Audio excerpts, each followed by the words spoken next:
Hi everyone, आज हम आपको बायोलॉजी में पोषक तत्वों के बारे में जानकारी देंगे।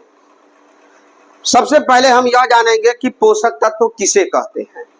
तो पोषक तत्व वैसे यौगिक हैं जो हमें भोजन से प्राप्त होता है और इनके द्वारा हमें ऊर्जा प्राप्त होती है और उन्हीं ऊर्जा से हम अपने दैनिक जीवन में विभिन्न प्रकार के कार्यों को संपन्न करते हैं।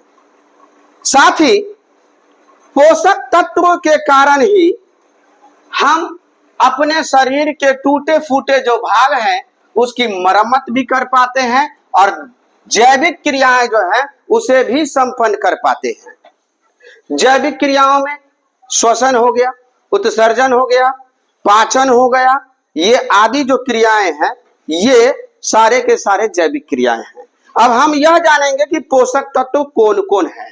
तो पोषक तत्वों में कार्बोहाइड्रेट, वसा, प्रोटीन, इसके बाद विटामिन, इसके साथ है खनिज लवण, इसके बाद है जल और फाइबर जिसे हम लोग रेशा या रुक्षांश कहते हैं।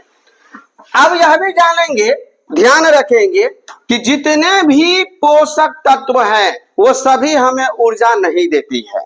कुछ ही ऐसे पोषक तत्व हैं जो ऊर्जा देती है और कुछ पोषक तत्व ऐसे हैं जिनकी कम मात्रा में जरूरत होती है और कुछ पोषक तत्व ऐसे हैं जिनकी अधिक मात्रा में आवश्यकता होती है।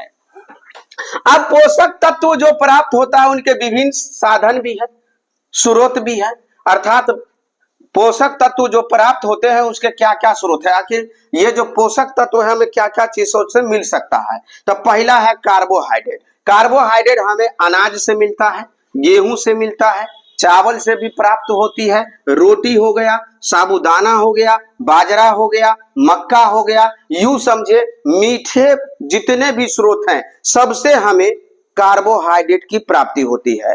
और ऊर्जा का सबसे अच्छा साधन जो है वो कार्बोहाइड्रेट है। कार्बोहाइड्रेट के कारण हमें सबसे ज्यादा ऊर्जा की प्राप्ति होती है। इसके बाद होता है वसा।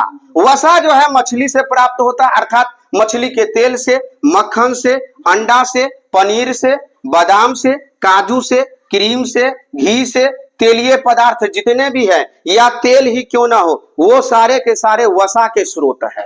इसके साथ ही प्रोटीन। प्रोटीन दाल में पाए जाते हैं, अनाज में पाए जाते हैं, अंडे में भी पाए जाते हैं, मांस में भी पाए जाते हैं, मछली में पाए जाते हैं, सोया में पाए जाते हैं, दूध हो गए और दूध से बने जितने भी पदार्थ हैं उसमें भी प्रोटीन मौजूद होती है। इसके साथ हम जानेंगे विटामिन के बारे में। विटामिन आखिर किस किस चीजों में पाए जाते हैं। विटामिन हो गए अंडा में पाया जाता है, मूंगफली में पाया जाता है, मछली में पाया जाता है, मांस में पाया जाता है, अंकुरित मूंग हो गया या चना हो गया, अर्थात जो भी अनाज अंकुर देते हैं और जिसको खाते हैं हम लोग उनसे जो प्राप्ति होती है उस सभी में विटामिन मौजूद होता है। इसके अलावा हरी सब्जियां में भी विटामिन पाए जाते हैं। अगला है खनिज लवण। अगला है खनिज लवण। खनिज लवण दही में पाया जाता है, अंडे में पाए जाते हैं, पुदीना में पाए जाते हैं, मछली में पाया जाता है, दाल में पाया जाता है, नमक में भी खनिज लवण है। इसके साथ जड़ वाली जितनी भी सब्जियां हैं इस सबों में खनिज लवण पाए जाते हैं।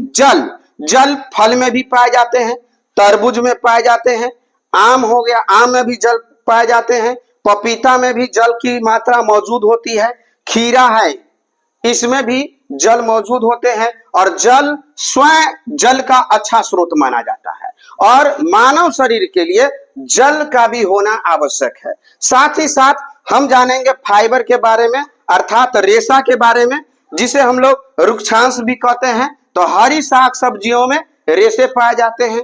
इसके अलावा फल में हो गया, सलाद है इसमें भी पाया जाता है, पालक है या बथुआ हो गया या कर्मी का साग हो गया, जो भी या हमारे ग्रामीण क्षेत्रों में